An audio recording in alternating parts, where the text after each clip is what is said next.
Is it dark? There's no dark purple on my lip, on my teeth?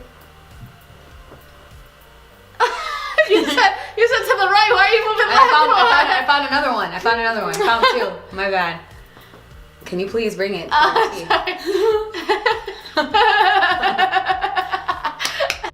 We want freedom. We want freedom for the people of Sudan. For the people of Sudan. We don't want you anymore. We don't want you anymore. Omar Rashid, step down. Omar Rashid. Omar. Omar. No, how do you say it? Omar. Oh, well, I can't do that throat thing. Omar al-Bashir. Al-Bashir. Al-Bashir. Yeah. Homie. Step down. What are you doing, baby boy? Hey. Hi. Hello. Welcome back to Samahla Says, where we say a lot of things. And this week we say, let's talk about a revolution. We're going to talk today a little bit about what's going on in Sudan currently. Sudan is the country of my parents' homeland, and I'm Sudanese, born in America. And Samantha, tell us a little bit about where your parents come from. My parents come from a country called Eritrea, which is next to Ethiopia. I identify as Eritrean American. We will, in a different video, give a little bit more insight into our cultures and our backgrounds and our parents' stories of how they came here and our stories as first-generation Americans. But today, we wanted to focus on the revolution that's currently going on in Sudan because it's something that matters a lot to Allah and it's something that should matter to all of us.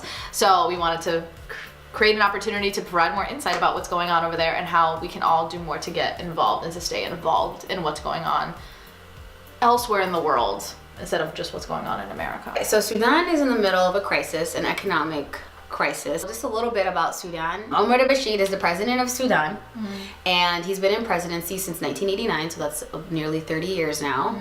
And he is a hot mess. What has this man done, good or bad? What has he? He's done really bad. Okay, genocide to the people of Darfur. He's committed war crimes essentially, and the UN had like a warrant out for an arrest, and they never like did anything about it. So at the UN, like, should I tweet the UN later? Or? Yeah, at UN. What's good, homie? Yeah, starting in 2003 is when the genocide in Darfur was going on. That was an ethnic cleansing because there was a lot of discrimination towards the Christian population and against populations who just didn't appear to look more Arab. So there was like, because Arab people are like more like fair skinned, and so there was that thing going on. Sudan had its separation. We had a separation of our country in 2011. Where, has it been that long already? Yes. Wow. Yes. Yeah. Whoa. 2011, we became two countries. In southern Sudan, they felt like they weren't getting treated properly, so they were like, we're just gonna have our own country, like do our own thing, like bump this. But with that though came the huge loss of oil, because Sudan made a lot of money from its oil. Go figure.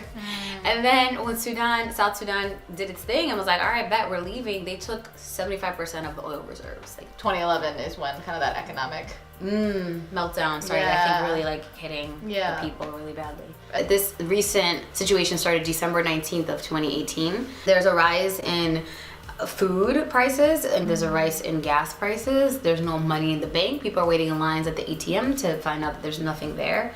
People are really fed up over the cost of living. The Sudanese people are left with nothing. People are dying because they're hungry. So it's getting really, really bad.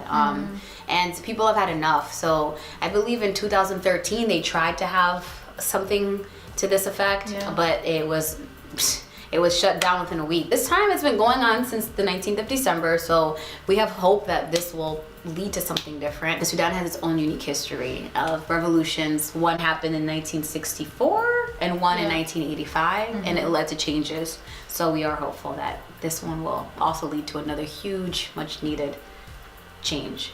So what exactly have people been doing on the ground? People have been in the streets every freaking day. All the places in Sudan that you can think of, everyone is in the streets protesting. They're being tear gassed, live ammunition. People are being arrested and being tortured. People are literally like becoming martyrs for this, for the hope of a better future for Sudan. People are protesting here in the US and in the UK. Like there's a lot of pressure, to get him out of his position. Was there something that triggered this revolution to start in December? Like, was there something going on in December that really triggered this protest to really start taking off? Pretty much it started off because of increasing prices of bread in one of the cities in Sudan of Adbara. That led to just a whole slew of events that happened across the entire country. It was like, yo, you're mad about bread? Like, you know, I'm mad in general. Let's just all... This is like some American Revolution type stuff. Like, yeah. Like, you want to tax my tea? Right. I'm dumping it in the harbor. There we go. Like, We're just not doing it. Like, yeah, you want to tax my sugar? Right. My sugar? You want to tax my, what else did they tax back then? And sugar, tea. Yeah, they were crazy that they stamps. Like, they were taxing everything. And the people were like, no, we aren't having this. You're not taxing my tea. I'm dumping it. Like, into the harbor. Having their own revolution. Like, you want to increase this bread? F your bread. What do you think the people of Sudan want from this, or what do you think they're hoping to get out of these protests?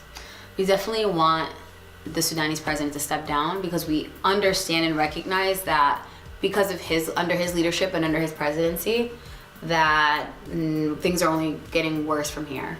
So we want him to just step down. Pretty plain and simple. Just leave. Pack your bags and go. Okay.